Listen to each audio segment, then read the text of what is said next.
What up, though, people? It's your boy Rod, and today we are here on Young Old Head Talk. Got my guy Sherm with me.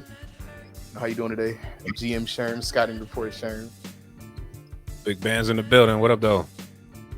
What up, though, my guy? NBA today released their MVP, Most Valuable Player, and the person who won the Most Valuable Player this year is the person who won it last year, Mr. Nikola Jokic, center for the Denver Nuggets. How do you feel about that, my sir? I don't love it. I don't hate it. I mean, it's well earned. I would have went with Joel Embiid. You know what I'm saying? Me personally. I feel as though that Jokic was the best player. I'm not gonna say he was the best player throughout the whole season. You know, he was the top guy because he wasn't. But the stuff he was doing, man, like we've never ever seen a passing center like this ever. Like we've never seen this. And this guy is putting up stat lines like 38, 15, and 10, you know, or 49, 15, and 10, you know, stuff like that. Like we've never seen this before, and I don't know if we ever will again. Because like his passing acumen and his passing IQ, his ability to set the table for everybody else in the offense and just make things flow. Because without him, they're a lottery team. With him and with everybody else who's healthy, they're a championship contender. So I feel as though that it was warranted that he won the MVP for the second year in a row. I'm probably going to be one of the biggest Jokic fans you guys will meet, as they know already, but I feel like it was pretty well deserved. Yeah, you're a little biased, so, but I get where you're coming from. I'm just saying, when I look at, you know, being the old head, I guess, when I look at what Joel Embiid was doing and the stuff he had to put up with the franchise he's doing, the place he's doing it, I don't know, it's hard to be successful in Philly, unfortunately. And he did it, and he did it well, and he led the team to a really good record. What are his splits? I don't even know. I forget what he averaged this season, but he put up those good enough numbers. Now, I will say that, yeah, Jokic probably got it done analytically because as a passing big man, he was just doing stuff that we haven't seen before. And I'll say this, I'm not saying his MVP isn't deserved. I'm just saying I personally would have voted another way off my criteria. But yeah, you're absolutely right. Denver's going to be a good team. Unfortunately, I think that bad break he got stuck with Jamal never coming back and Kevin Porter falling off and things of that nature. Or did he get hurt? I forget what happened with Kevin Porter. Yeah, Michael Porter got hurt. He got a back injury. Kevin Porter's out in Houston. Michael Porter, yeah. Okay. Oh, his back is acting up. Was that the injury that what he had in college? I believe it was his. I think it was his knee. He has a neck injury as well, so his back and his neck was acting up this year. But I believe it was his knee when he was in college, when he was at Missouri. And guy was coming in supposed to be a top 10 player, you know, but injuries ruined his college career, and he slipped to the Nuggets. Who got lucky with him because he's a really good player, but just can't stay healthy. Yeah, no, and that's my thing. I don't know if you're going to be able to bank on him big time going forward with, you know, man, back injuries are critical injuries for an NBA player. So when you lose a guy like that who's really, really talented and you put it on Jokic's back, and he's still getting the job done, and he's got just a record that's well enough to match what Philly's over here doing and Milwaukee is doing. You could argue Giannis as well. I mean, that's the end of the day. I agree with you on the Giannis part. I wouldn't have given the MVP to Embiid because if you really look at it, Embiid had help. And granted, Giannis has help too, but Giannis is such an athletic freak. The guy is 7 foot, 8 foot wingspan. I mean, who's stopping that? You know, that's virtually and pretty much unstoppable. But to your point about Embiid, he has help. He has Tobias Harris, who's not an all-star anymore, really, but he's still a solid player. He has Tyrese Maxey, who's a budding star. You know, we've seen that in the playoffs. We saw it in regular season too. You know, he's had help. And now he has James Harden. You know, James Harden hasn't been the old James Harden that we know, but he's still a facilitator, still led the league. Like James Harden assists.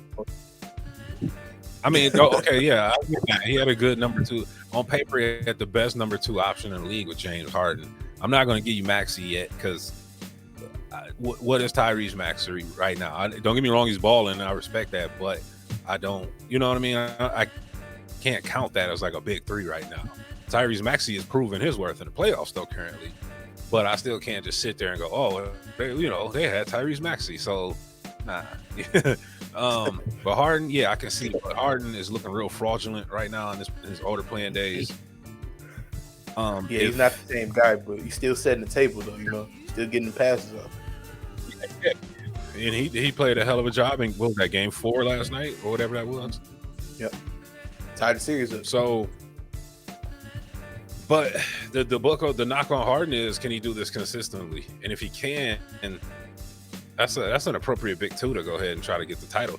And what and to say that, to be honest, kind of means what? Because Shaq won with Kobe next to him. You know what I'm saying? How does, you're gonna need a good number 2. I mean, hell, Tim Duncan was winning with 2 Hall of Famers on the roster next to him. So I don't know. It's just the way players are graded right now, totally different. Again, there's no disrespect or nothing to Joker, but I don't know. The analytics pushed him over the top. Personally, I would have went with Joel. Yeah, the analytics, they help out Jokic because he's the analytics darling, the data darling as they call him. But I mean, he's also passed the eye test though, because if you watch him, you see how he just controls the game. Everything runs through him on Denver. So if he's not having a good game, they're done. And what does the MVP stand for? Most valuable player. The most valuable player to any team in the league probably was Jokic, because like I said earlier, with him there and with everybody healthy, they're a championship contending team. Without him, they're a lottery team. So his value has been so understated. And then on top of that, the dude has talent we probably will never see from the center position ever again. That's what I think. But like I am a little biased in that regard. But the dude, he's just amazing. Like we've really undermined what he's able to do because he's had help in years past. But in this year, even when he didn't have help this year, he still proved that he was the most valuable player in the league. But if I had to give it to somebody else, okay. I was just gonna say, if you can make that argument, you can literally say that about Giannis, because Giannis ended up winning a scoring title as well, I believe, this year. Embiid won a scoring title this year. Embiid won it. Okay. Well, see, so what's your argument against Giannis in this case then? Now, Giannis, he's a defending champ. Chris Middleton has been in and out the lineup. Drew Holiday has been in and out the lineup. He's pretty much been the only thing that's consistent. He still put up a dominant record. You know what I mean? They in a dogfight right now with Boston, but I feel like low key, like the whole thing with Giannis, I feel like he's kind of turning into the new age LeBron, because if you think about it, for about a 10, 12 year period, LeBron could have won the MVP every year almost, right? Fair. For the most part, yeah. See, so I feel like Giannis is low key turning into that. Because dude is going to put up 28 to 30 points every year. He's going to get 10, 11 rebounds, and he's going to average 5 to 7 assists every year. Just consistency. And he's going to win. He's probably going to win another title. I don't think it's going to be this year, but he's going to win another title sooner or later. So I feel like he's just low-key becoming the new LeBron, because we just come to expect this from LeBron. We come to expect this from Giannis now. When Giannis doesn't have a 30-point triple-double dominating in the paint against a good team, we're like, oh, what's going on with Giannis? Same thing with Brian. When Brian wasn't putting up a 40-point triple-double against great teams, we were like, is this Brian? I feel like it's low-key the same thing with Giannis. That takes you back to Michael Jordan from 88 to 98. Mike could have won every year, literally. You probably should have won if you're most valuable. I mean, what's that team without Mike? They're losing in the second round, right? Hell, maybe. But those times were different. But I'm just saying, they because it's a media-driven award, they will shoehorn a guy in there, like it or not. But again, this isn't Steve Nash. Don't get me wrong, Steve Nash should have got one. But the fact that Steve Nash has 2 and Jason Kidd doesn't have 1,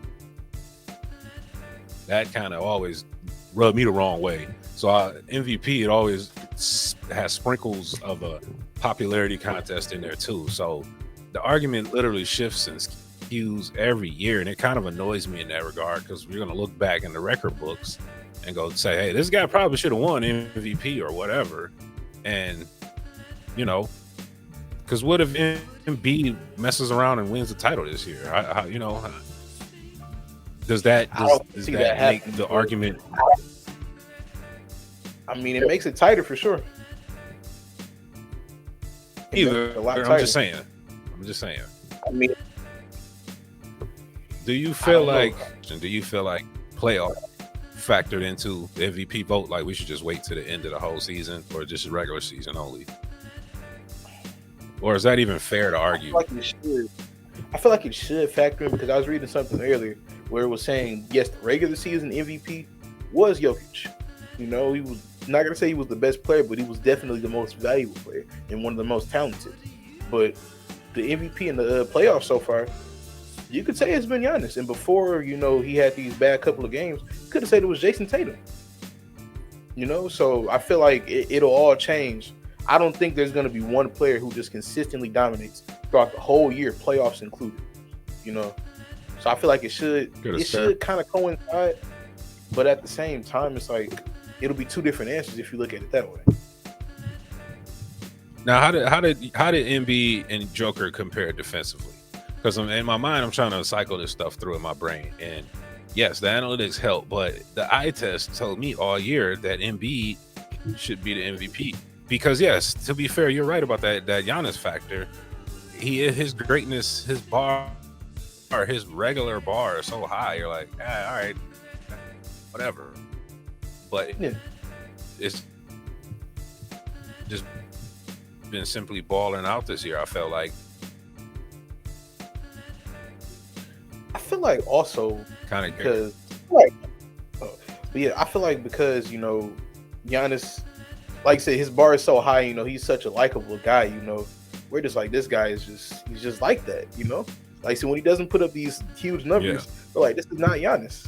You know, he's just so even keel, so consistent.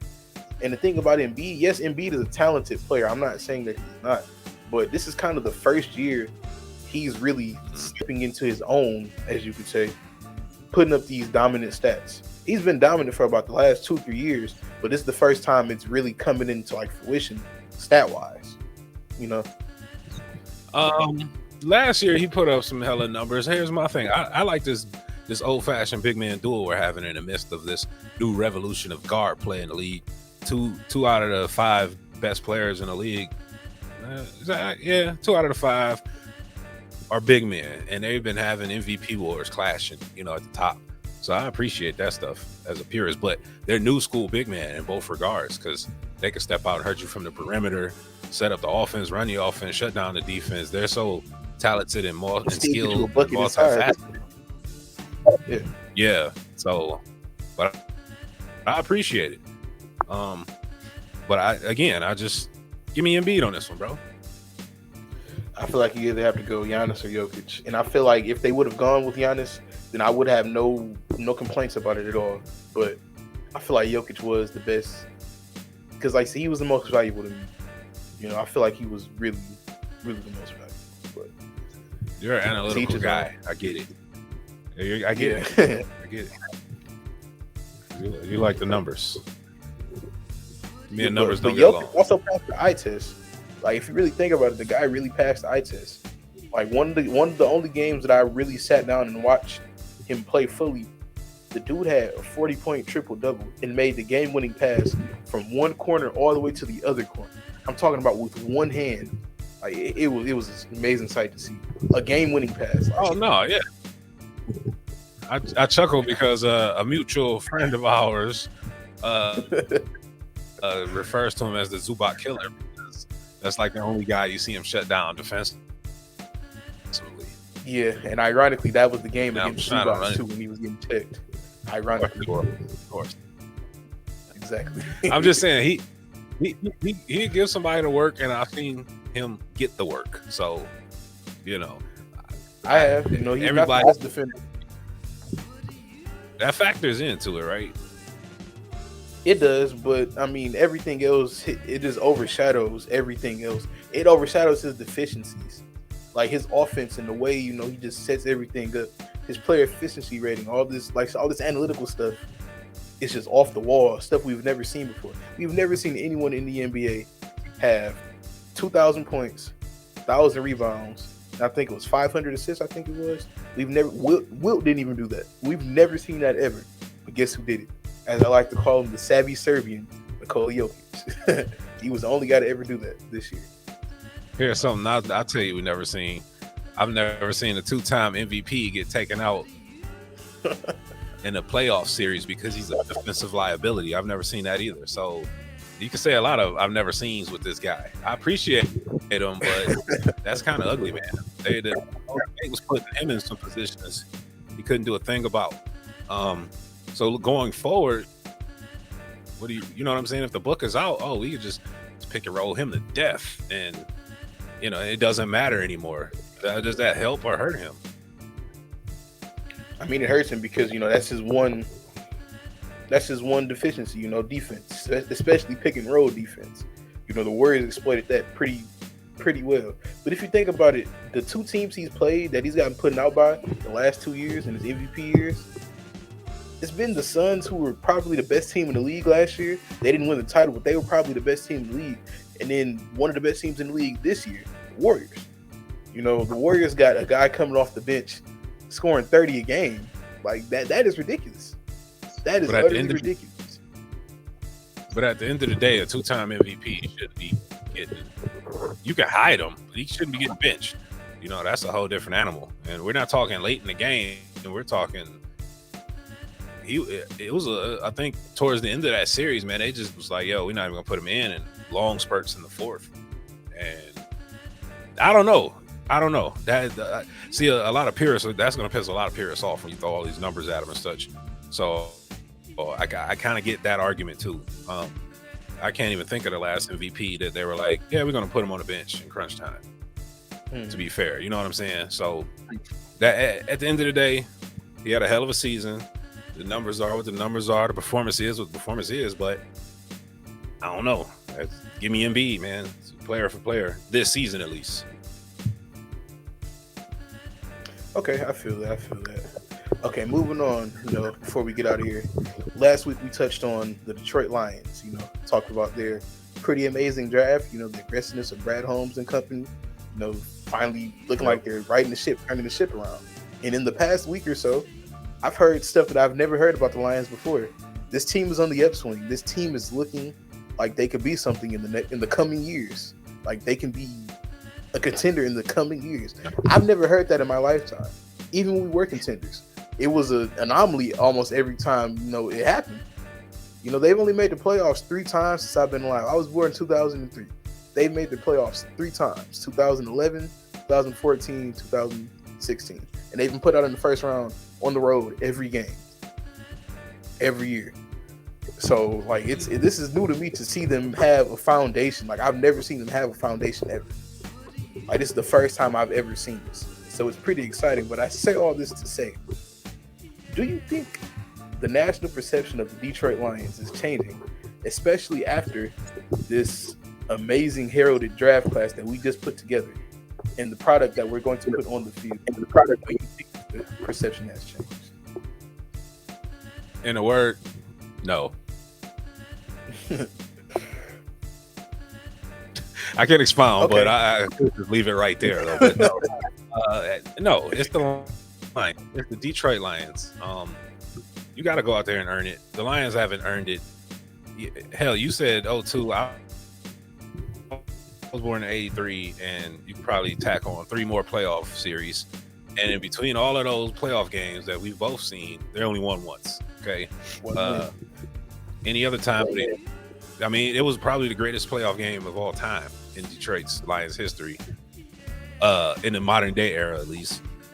But no, you got to go out there and win it. To win a draft what does that even mean? You don't even know if you won a draft until 3-4 years later. This is an organization that have had entire draft class not be in the NFL 3 years later. Entire draft class. Let me see if I can pull one up. I don't know if you know one off your head real quick, Rod, but I do. I remember. 2017. That's 5 years ago. Those guys are supposed to be your foundational vets that are entrenched in what we do every day and the Lions way and that kind of stuff. But right now, I can't say that, the Lions have changed their national perception. You got to go win some games, period. And it's funny you mentioned that. one of those playoff years you mentioned, they went down to the New Orleans Saints, and the Lions had a crazy good offense, but they could not win some games in a regular season. That was the wrong team to play at the wrong time, right? You don't want to play the Saints in the playoffs at Superdome home at night, first round. Yeah, wasn't a good matchup, especially with Drew Brees and guys like Marcus Colson. All those guys, they had the offense humming. We had a great offense too, but our defense wasn't as good as theirs, and it showed because Drew Brees ate us alive. Here's the thing: you could have dodged Drew Brees if you just won 2 meaningless games prior. That's my thing with this Lions organization. And I don't know, Brad Holmes and Dan Campbell, the book's still out. That's great. So I don't want to put these guys against the past, but in the past with the same ownership, the one thing that has been very consistent is this ownership has been trash. Well, no, I guess you can't even say that anymore because technically it's the daughter running the show. So on the one hand, I am cautiously optimistic, but I don't think the perception should change because you ain't won no games. So, you know what I mean? Even looking in the past, they never got it done when you thought they could have got it done because they had some names on that team. They had some guys, Sue and all that kind of stuff. 2 Hall of Fame, a Hall of Fame Super Bowl winning quarterback, and a Hall of Fame first ballot wide receiver. I mean, Reggie Bush was there 1 year and he put up like 1,000 yards rushing. The last 1,000-yard rush before carrying on. They've had their shots, but as an organization, I think the national media ain't gonna give the Lions no respect until they win something. They don't deserve any respect. So, how do you see it? You see it differently? I kind of agree, but at the same time, I mean, like I said, I've never heard this, even in 2016, because that was the last time we made the playoffs. I remember going into the game in Seattle, people would say we were going to get our what's handed to us, and which we did. But, I was cautiously optimistic, like, you know what, I've only seen us play in the playoffs twice before. I'm sure we can make something work out this time, But no, that never happened. 2014, nobody said we were going to win, and that was the only game of the 3 games. That was the only game where we probably had the best opportunity to win and should have won. Now, we can sit here and talk all day about how the referees, got the whole thing wrong, whatever. But that team, that was a solid team. Top 10 defense, top 15 offense or something like that. Great players all around, solid players all around too. That I feel like that was the year. And we just couldn't do it.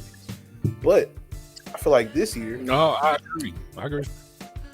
Yeah, but I feel like this year, after this year, especially, after these 17 games now, after these 17 games this year, I feel like we can double our win total, and that'll also play in the part, changing the perception, because now they're saying, okay, they have foundational pieces. We've never really had foundational pieces besides Stafford, Calvin, Sue, and maybe Darius Slay. Maybe a guy like DeAndre Levy, but that's about it. We've never had these guys where we're like, okay, we can make on him stand for the next 10 years, besides those guys that I can think of off the top of my head. Did you just say double their record, bro? Yes, I think they they went 3. Yeah, 6 wins. Is that the bar that low? 6 and 11. Look, when you're a Lions fan, we've seen tough times. We've been happy with 10-win seasons.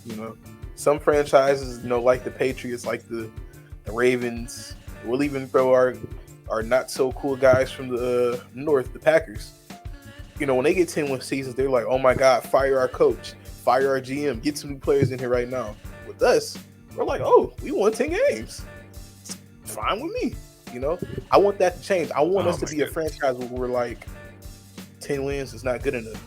10 wins is not good enough. We were so satisfied with Jim Caldwell because he got us to the playoffs twice. He only won double-digit games with one time, twice, And every time we had a winner-go-home game, ironically against the Packers, we lost every single one. We even had one at home. That's the crazy thing about it. We had one at home. We still lost. That's what I'm saying. Like I brought up earlier. It's crazy. The year, like I said, we got smoked by the Saints. We could have won a division because everybody got in the NFC North. Somehow we didn't. What? Okay. At the end of the day, I'm not gonna get too upset about that. I am in the belief that Jim Caldwell should have been upgraded. So I'm right there with you. They didn't upgrade him. They took 5 steps backwards.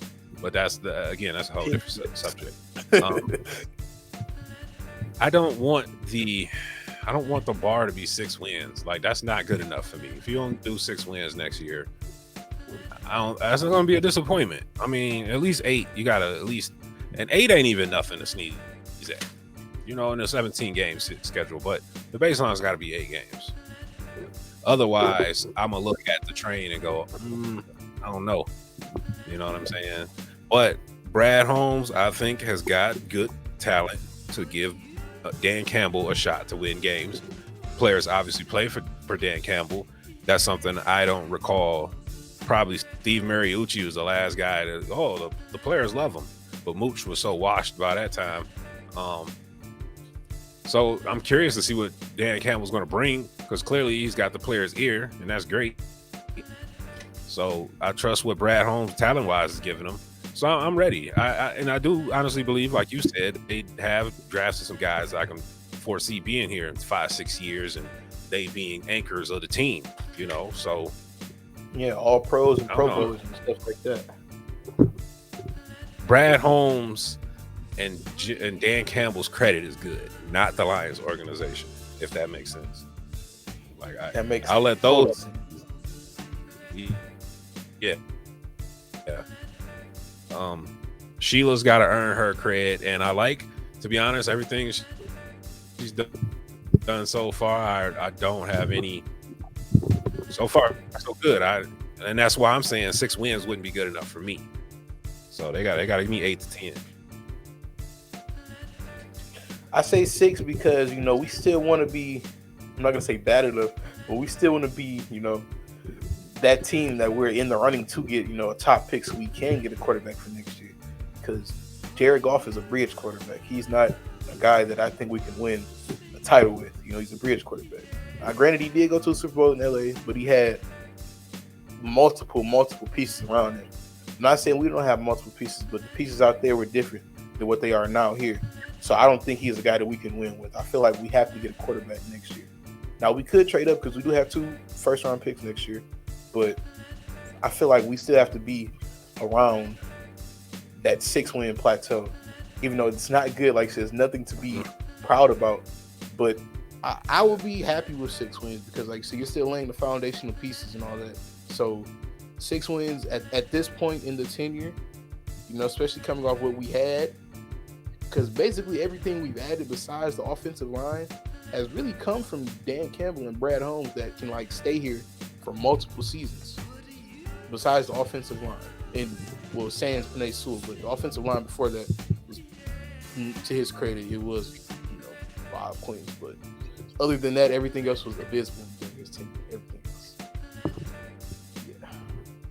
We're gonna see. The 2 guys, they got good credit for me personally. The fact that every draft pick last year drafted played was very encouraging, because again, we've gone whole years where guys didn't play at all. Tease Tabor, he didn't get in until games later, and he came in and got smoked. And he's like, yeah, this is a 2nd-round pick. So I am very encouraged by the talent that has been brought on to play. Guys that seem to be in a position to be hungry to play, and they just a pretty shot. They're playing for a coach they like. So a lot of that, those little intangibles go a long way, man. I think, especially with Minnesota, and that's great. That's great. That's great. If you get talent to go run through a wall for you, can win games off that. But I'm just looking at the opportunity in front of you. I don't think Chicago's a better team than Detroit pound for pound right now. I don't think Minnesota's a better team than Detroit right now. So if you gotta give me those, which one? Minnesota. I fully agree. Chicago was not what they used to be or what they were 2 years ago when they had Trubisky, giving them 12-win seasons. But yeah, right now they're not better than the Lions. I think we can beat them twice this year. Now the Vikings, seems like we always have trouble with the Vikings for whatever reason, So I don't know if we're better than them because they still have guys like Daniil Hunter, So and they're always throwing it our side. We're not even going to get to the Packers, who also technically are on the downs. Maybe. You know, they have no more Devontae Adams. You know, they have no more Zadarius Smith. So no, and they don't. The division is winnable. Have Aaron Rodgers, and I don't. It literally. So I'm not saying the Lions is going to stomp and roll through everybody, but they can beat everybody in that division. They can beat the Bears twice, and they can beat, at least once for sure. So, and then we'll know what their schedule is next week. I believe their schedule gets released next week. I don't know what division they're playing. I think it's the 12th. Yes, and then we're playing the NFC and the AFC East this year, along with the Jacksonville Jaguars and the Jacksonville Jaguars. Right. So that should be a W. I think we can beat the Dolphins. Yeah, the Jets got them locked down. Now Patriots, don't know because I believe it's in Foxborough, and then Buffalo. You know, Buffalo's a Super Bowl team, so I don't see that. I don't foresee that happening. And then the NFC. No, I agree with you. Mm-hmm. And then the NFC, Dallas. Right. Dallas is always, Dallas is always tough for whatever reason. Even though I personally do not like the Cowboys, but it seems like we always have trouble with them too. Giants are beatable, most definitely. Eagles, I like the Eagles. I like the way they put their team together. I don't know if that's a win, like right off the bat. Football team, the Commanders. Commanders is a W, I believe. So, like, it's a very winnable schedule. It's probably in like 21st spot in like ranks of strength of schedule, something like that, I think. So, and we don't have to travel a lot either. We don't have to go across the Mississippi River, I don't believe. You know, so that's very helpful. Yeah. No West Coast games. We don't play the AFC West or the NFC West. And we played both last year. So if you look at that schedule and you looking at a team, because right now people are always riffing like, "Hey, we should be doing what Jacksonville's doing, bro." It's very rare that NFL teams go back-to-back number one picks because you're just not supposed to be that bad for that long. So 6 wins is totally unacceptable. I'm just saying, and I don't want to get too much on that. And I get where you're coming from, but it's a scary prospect to play that game because you don't know what college football might bring to you this season. You know, Spencer Rattler was supposed to be the guy last year, and he fell off. You know, Josh Allen was supposed to be complete. A what if or don't draft him, and he's a Super Bowl caliber quarterback, or he's looking like one. Now, granted, he was one of those guys when he was took. He was like, we don't know what he's going to be. And in the first 2 years, first year he looked pretty bad. Second year he looked serviceable, but definitely replaceable. You can see the talent sprinkled in a little bit. But third year, he grew. Took off. He took off because he used to make real bad decisions and things of that nature early on in his career, just like any other young quarterback would. I think he was drafted off the intangibles like a Trey Lance.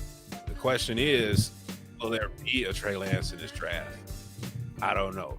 You know, even if there is one, you still gonna have to roll with Goff regardless. So you might as well just accept what we got, and the man can either lead you to dubs or lead you to L's.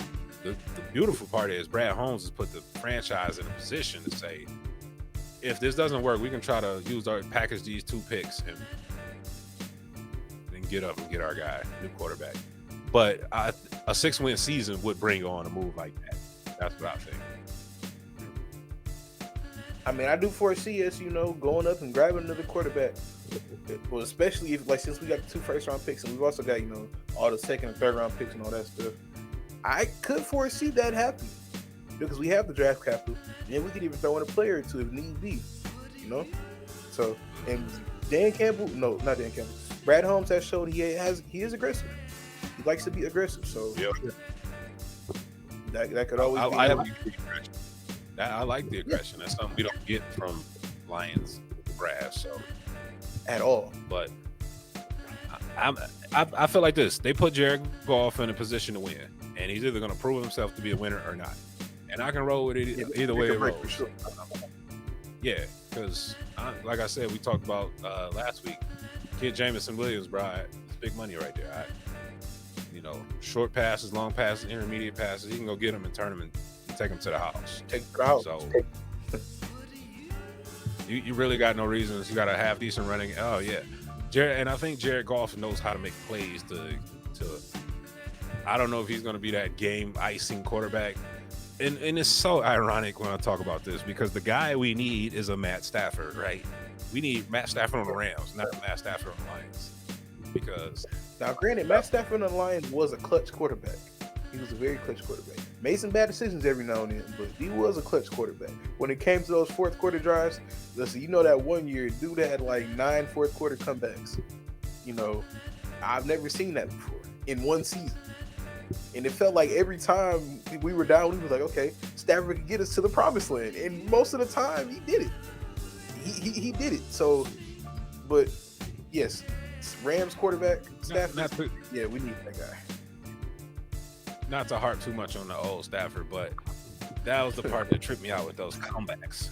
There was an arc for every game, and they start hot, go ice cold, somehow blow the lead. Yep. Now he's got to come back. Like, bro, if you'd have just kept dinking and danking in third quarter, instead of kicking that field goal, you could have pushed it to a 17-point lead. Whatever. Yeah, it seemed like that happened almost every game. Every game. And now we got to come back because, we done lost Gilly E because, the punter done made a janky kick, and here comes some wild. This Lions luck. Yeah. Exactly. 40-yard return to the 5. Like, oh my God, here we go. Same old Lions. Yeah, it's way too many. But we'll see. We'll see. We'll see. Hopefully, these guys lead us in the right direction. Which I think they can, but only time will tell. Yep. Well, on that note, appreciate you being here, my guy Sherm. Want to thank you guys for tuning in. Make sure you like, comment, and subscribe, share, all those good things. Whatever you're doing. Appreciate you tuning in, listening, supporting your guy, and we'll catch you guys on the flip side next week. You guys stay safe, and we'll see you all. Peace.